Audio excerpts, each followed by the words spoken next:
کمزور لوگ سہارے ڈھونڈتے ہیں، اسلام تو وہ والا اخلاق سکھاتا ہے کہ سہارے ڈھونڈو نہ بلکہ کسی کا سہارا بن جاؤ، سہارا بنو کسی کا۔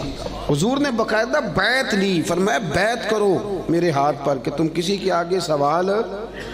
تو حضرت حکیم بن حزام کا اپنا یہ حال تھا کہ بوڑھے ہو گئے تھے، ضعیف تھے، چلتے تھے تو کمر میں تکلیف ہوتی تھی۔ ایک دفعہ گھوڑے پہ بیٹھے تھے یا اونٹ پہ بیٹھے تھے تو ہاتھ سے درہ گر گیا زمین پہ، آپ کا خادم قریب کھڑا تھا،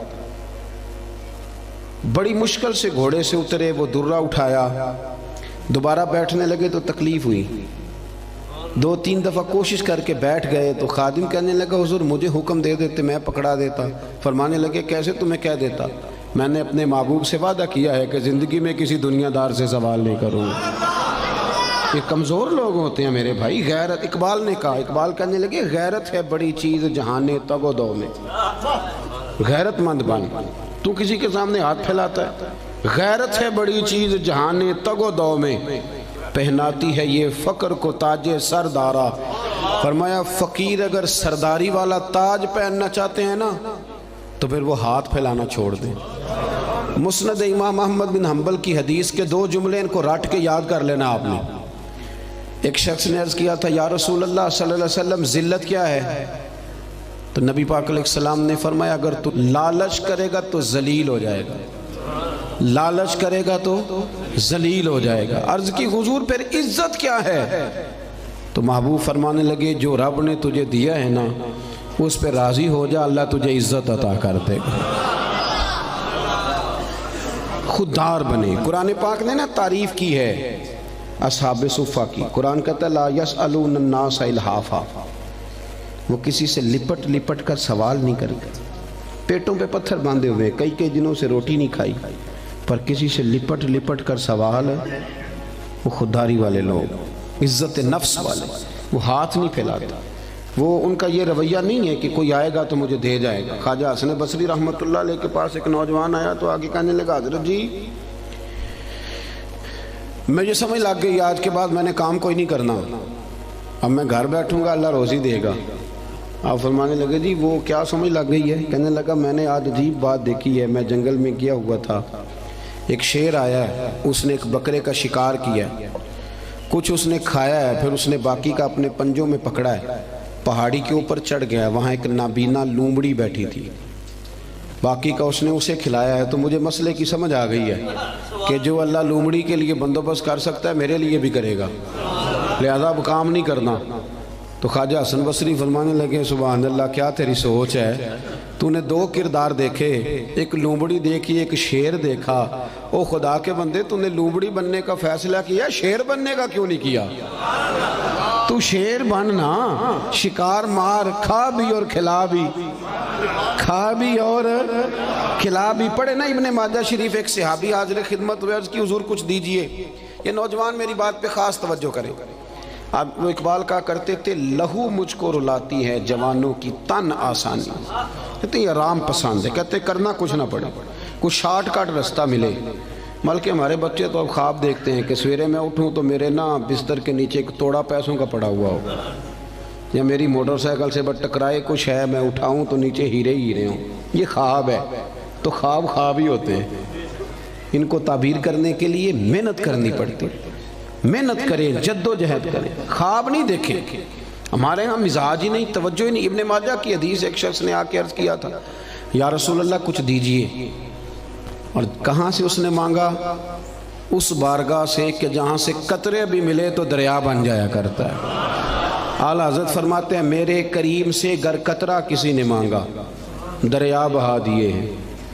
در بے، یہ لفظ کیا ہے؟ در بے بہا، در الگ ہے اور بے بہا، شعر ذرا سمجھ کے پڑھا کرو، دور اعلیٰ حضرت ہے نا تو ذرا اعلیٰ سوچ کے ساتھ پڑھنا پڑے گا، ہے نا جی۔ وہ ہمارے نعت خاں کچے پکے شعر پڑھ دیتے، ہم یہاں سے پڑھیں وہ مدینے سنیں، سبحان اللہ۔ تو ماموں کانجن سے پڑھیں تو حضور سنتے ہیں، تو اگر فیصل آباد سے پڑھیں تو یہ کیا شعر ہوا؟ اعلیٰ حضرت کا شعر ہی اور ہے۔ اعلیٰ حضرت کا شعر یہ نہیں ہے کہ ہم یہاں سے پڑھیں وہ مدینے سنیں، بلکہ اعلیٰ حضرت کا شعر ہے کہ دور و نزدیک کے سننے والے وہ کان، دور سے بھی اور نزدیک سے سننے والے ایک یہ کان ہے تو ایک کان ہوتی ہے نمک کی کان، سونے کی کان، جس میں سے کچھ خزانے نکلتے ہیں. تو اعلیٰ حضرت فرماتے ہیں دور و نزدیک کے سننے والے وہ کان، کان لالے کرامت پہ لاکھوں سلام. حضور کے جو کان ہے نا وہ کرامت کی کان ہے، وہ وہاں سے کرامت کے لال نکلتے ہیں. فاضل بریلوی کا شعر تو پھر وہ بہت ساری تفسیریں کرتا ہے نا، بار وقت نہیں کہ میں اس طرف جاؤں، مضمون پہ رہنا چاہتا ہوں. مانگا اس نے کچھ آ کے تو نبی پاک صلی اللہ علیہ وسلم نے نا، حضور سب کو دیتے تھے اور بے بہا دیتے تھے، اور جو ایک دفعہ حضور سے مانگتا تھا کہیں اور جانے کی ضرورت ہی نہیں پڑتی تھی.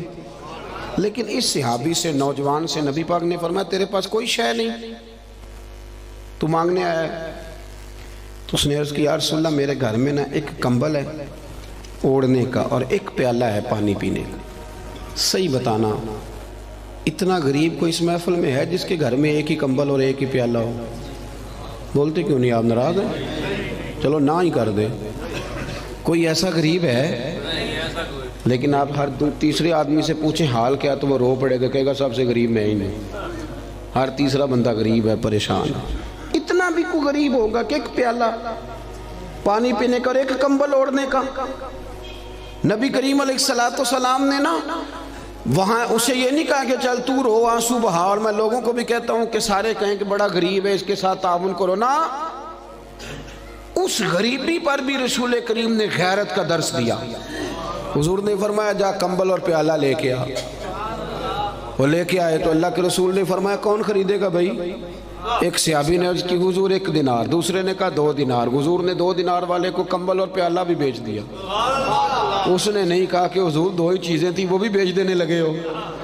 حضور نے بیچ دیا اور اس سے فرمایا جا 1 دینار کی روٹی لے جا اور 1 دینار کا نا کلاڑا خرید کے لا. کلاڑا، نوجوانوں ادھر دیکھو میری طرف، دنیا میں کوئی پیشہ برا نہیں، جھاڑو مار کے بھی روٹی کھانا برا نہیں، ریڑھی لگانے والا تو بڑا باعزت آدمی ہوتا ہے. ایک کی پیشہ برا ہے، وہ ہے کسی کے سامنے ہاتھ پھیلانا، باقی کوئی شے بری نہیں. کریم رسول صلی اللہ تعالی علیہ وسلم نے فرمایا کلاڑا خرید کے لا. صحابہ کہتے وہ کلاڑا خرید کے لایا، پر اس کے نصیب دیکھو، کلاڑا وہ لایا پر اس میں دستہ میرے مصطفیٰ کریم نے اپنے دستے مبارک سے لگایا. اور حضور نے اسے فرمایا چلنا جنگل میں لکڑیاں کاٹ، کھا بھی اور کھلا بھی، پہن بھی، اور فرمایا 15 دن مجھے نظر نہ آنا، یعنی فرض نماز کے لیے آنا، اس کے علاوہ یہاں نہ آنا، جا کام کر. 15 دنوں کے بعد آیا. یہ لفظ امام سیوطی نے در منصور میں لکھے ہیں. 15 دن کے بعد آیا تو حضور نے فرمایا تیرا کیا حال ہے؟ عرض کرنے لگے یا رسول اللہ پہلے 1 کمبل تھا اب سارے گھر کے بستر بن گئے، پہلے 1 پیالہ تھا بڑے برتن بن گئے. اور امام سیوطی نے یہ لفظ بڑھا کے لکھے ہیں، یہ صحا کے نہیں ہیں. کہتے ہیں اس نے جیب میں ہاتھ ڈالا اور 10 دینار نکالے. عرض کرنے لگا حضور یہ رکھ لیں، مسجد اور مدرسے کے کام آ جائیں گے، یہ میری طرف سے نذرانہ. علامہ اقبال تھے یورپ میں، تو ان کے بیٹے نے خط لکھا کہ ابا جی مجھے کچھ پیسوں کی ضرورت ہے تو آپ کا نام لے کے کسی سے قرضہ پکڑ لوں. تو اقبال نے جواب میں نظم لکھ کے بھیجی. اقبال کہنے لگے دیار عشق میں اپنا مقام پیدا کر، دیار عشق میں اپنا مقام پیدا کر، دیار عشق میں اپنا مقام پیدا کر، نیا زمانہ نئے صبح و شام پیدا کر. خدا اگر دل فطرت شناس کرے عطا تجھ کو تو پھر سکوت لالا و گل سے کلام پیدا کر. اور اقبال کہنے لگے پتر میرا طریق امیری نہیں فقیری ہے، خود ہی نہ بیچ غریبی میں نام پیدا کر.